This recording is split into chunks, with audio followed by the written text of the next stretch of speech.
Well, take us through the sense you made of trade as it played out last week and what your expectations are, broadly speaking, for the week ahead. Well, I think last week there were quite a few of the banking results. The big elephant in the room was Equity Bank. And one senses that there was a bit of a sticker shock at the headline number. But otherwise, the market's been flatlining for 4 weeks. I don't feel there's much downside pressure. I think we are headed higher, but we're still awaiting a few more results to get a complete picture on what's happening on the economy.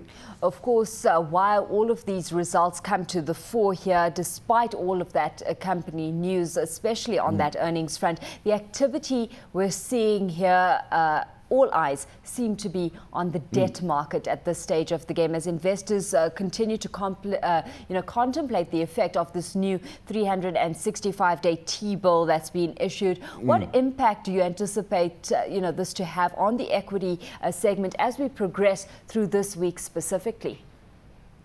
I think you're quite right. I mean, a lot of liquidity has diverted from the equity market into the bond market in Kenya. I mean, it's very attractive for the banks to hold government of Kenya paper. The credit risk is zero, and they're getting paid with some very handsome rates. So you've seen this diversion of cash. The central bank encouraged this further by reducing the minimum threshold for investors. And we've seen a lot of liquidity suck out of the equity market and move in that direction. But the point I'll make about the equity market is that, volumes are very low, Alishia. We're down at between 100 and 120 million shillings. That's less than $1.5 million.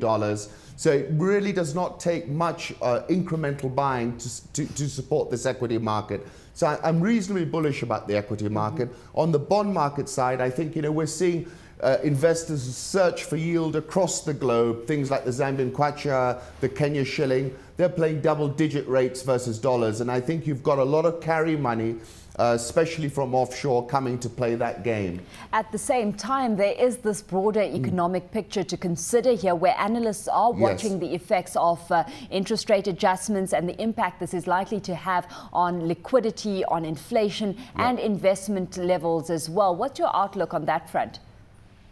Well, I think, we've got a reducing inflation rate. I think a lot depends on what happens with the farming side and the meteorological side. But on balance, I think, the economy it's in an L, it's near the bottom. I don't see it slowing any further. I do accept that the electricity headwinds are putting a roadblock on the rebound. But essentially, I think we're very near the epicenter of the V and we're actually coming back. So I think as that optimism starts to feed through, we should see a better reaction all round. So what kind of growth forecast do you have in your books here? Because at this stage, it does seem to be that the current power rationing and drought are the main bones of contention at the moment. But the central bank is maintaining that they still foresee 3% growth this year. I think a great deal is in the hands of agriculture. A great deal depends on the longevity and the severity of this electricity shortage we're witnessing right now. But I think the big bet Kenya has made is in the cables. And I think the IMF came out with some research saying for each increase of 10% in broadband connections, you get about 1.3% on GDP. That's the curve I'm looking to grab hold of. And I think that's going to start to kick in the next 6 to 9 months. And then we should see a sharp rebound. But I think it's going to be very much IT-led this time.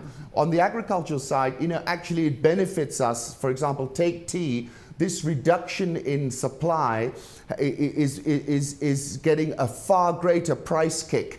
And that's translating into much better earnings coming in, actually. In fact, we've got pretty much yields down between 40 and 50% on that tea front. And with that, as you say, tea prices skyrocketing. How are current valuations of these tea players looking in your books at the moment?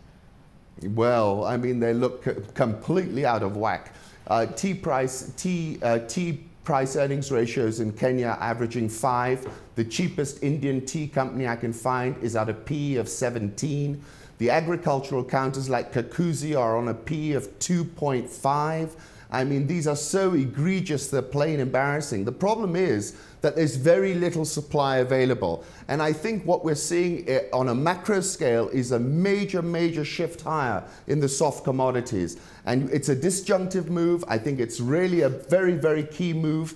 and sugar has been the lead. But I think you're seeing tea now take off, coffee, near-term little bit of oversupply from Vietnam, but that will go too. So I'm really bullish, and I think the spread between the forward price curve and the valuations in this company has never been so wide. It's an elastic band that's going to snap, and the way it will snap is these tea companies have to go up in terms of their price-earnings ratios. Just looking at the fact that Indian tea companies trade at PEs more than 2.5 times those in Kenya. I mean, overall, entry in this space would make sense any way you look at it, one would assume. Sasini, though, many are saying is still yet to react to this tea story. Aly-Khan, why the slow uptake on that end? I think, unfortunately, there's a haircut on the management. I think a lot of people have lost faith post Samir, which was ridden up to 35, came all the way back down to 5. And I think the issue is, you know, really there seems to me to be a haircut on Merali companies across the bourse. And the management need to address this issue. You know, at the end of the day, shareholders and management are perfectly aligned, and the alignment is in a higher share price. And the point you're making is a very fair one. Why is that price not higher? That's the question I put back to you. And it doesn't seem to me to be any other reason. Everything around tea price is optimal. The value of the company is a percentage of the net asset value, and really it needs a catalyst, and that comes down to the management now to catalyze the value, because a lot of people have been waiting a great deal of time for that. Very, very quickly, Aly-Khan, we've had some traders say stay away from the banks, run into the agri space, bearing what you've said in mind. Do you share that sentiment? Are you that bullish on the agri space as opposed to the financial? I'm very bullish on the agri space. I'm bullish on the agri space globally. So I think, you know, and what I think is we've got left behind. The current events have not caught up with us. So there's a massive discount. On the banking side, I think banking is very correlated to GDP. We sit in the L of GDP. These numbers weren't too bad. We're at the bottom of the earnings curve.